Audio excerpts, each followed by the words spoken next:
Friends. So for Mixed Media Frenzy, we are going to be working on magic powders. And what I have, because I don't have a lot of them, I have some.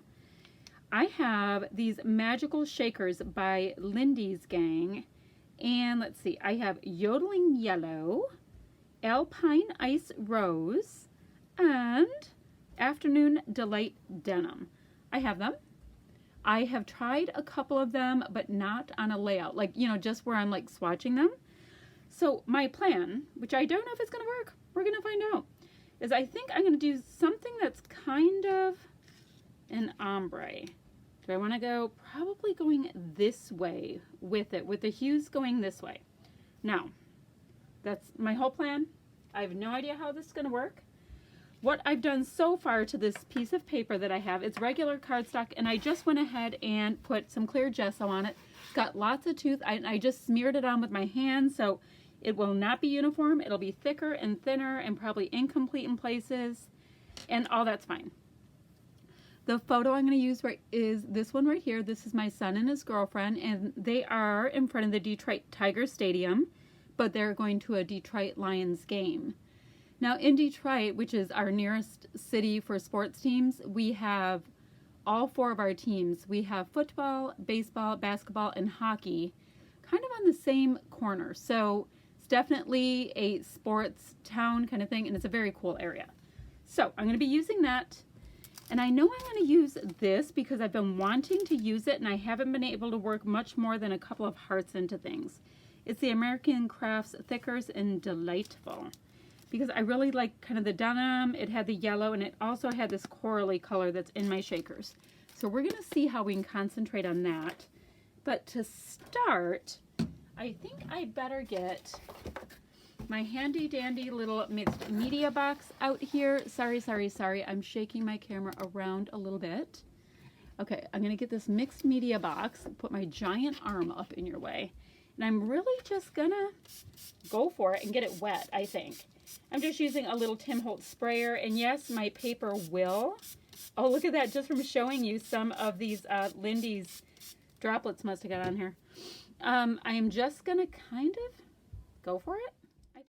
So my pattern paper is nice and wet, and I'm just going to start sprinkling these little powders on my page, and I'm going for a pretty vibrant of a hue because I really want to play with them and see what I think of them and all that kind of stuff.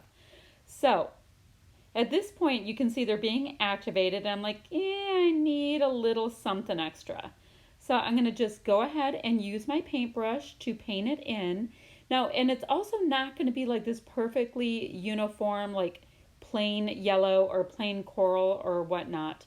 It's smeary and watercolory and all of those other lovely goodness things.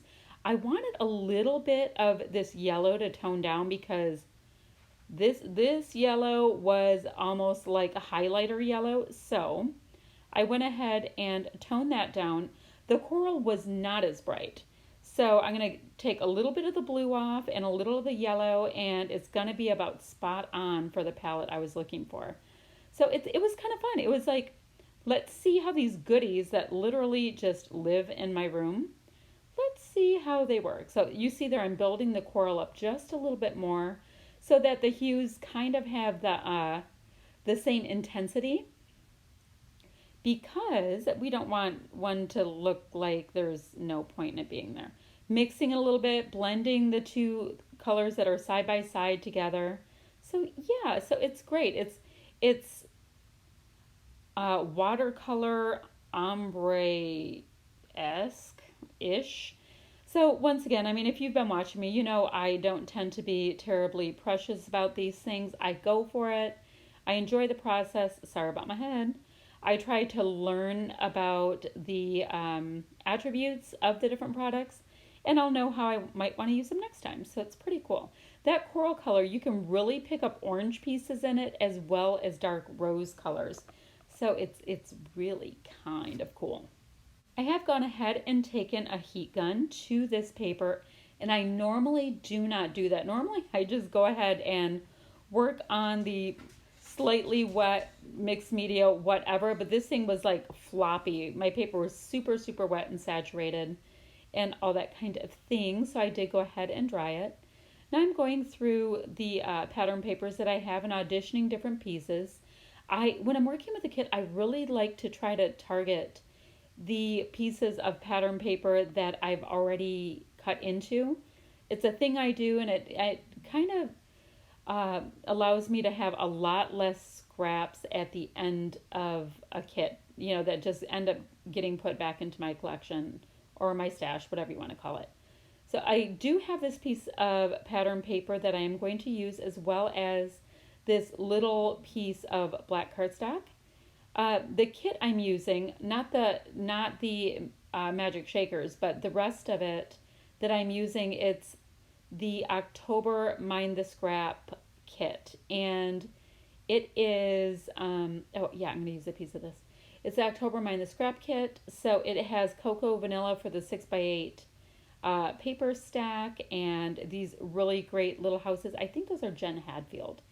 So, oh, and that white piece of cardstock paper that I did this on top of was also from that kit. I had previously played with some mixed media on the back and didn't end up needing to use it, so I just flipped it over and kept going. These alphas are from just from my stash. I believe I picked them up at Joann's one day. They had like a 60 or 70% off sale. I rarely am shopping inside Joann's, but that's where I did pick them up. All right, I have my title chosen. Now I'm going through and trying to decide which of these chipboard pieces I can use on this. Now, if you remember, I did say that I'm trying to concentrate on using this sheet as kind of my main elements, I guess. So I'm going through and auditioning whatever pieces I think might be able to work. Where it says hello, love, that's going to get slightly changed out, but the same meaning, thoughts, feelings, etc. will be put there. So, oh, and my title will be Detroitish Life. There is a shirt line in my area that is called Detroitish, and we use that for those of us who live near Detroit but not from Detroit. I don't know. It's just kind of a cute thing.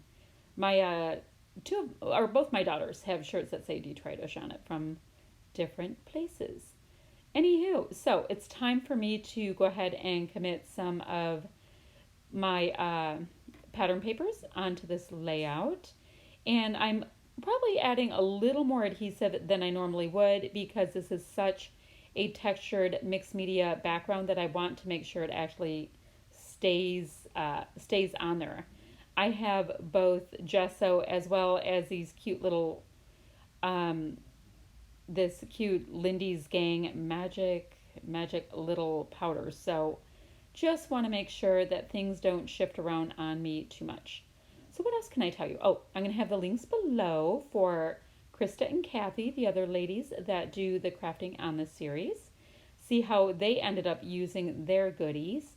And, our layouts will all look totally different, and that's what makes it kind of fun. Like, you can easily use the same products and come out in so many different directions. Like, chances are they didn't use theirs for watercolors or whatnot like I did. So it'll be really fun to see what they did. So I want to make sure I can get this Detroitish Life onto this layout. So I'm going to have the Detroitish word on the that kind of viney pattern paper, and the word life will mostly be on the little Jen Hadfield house paper.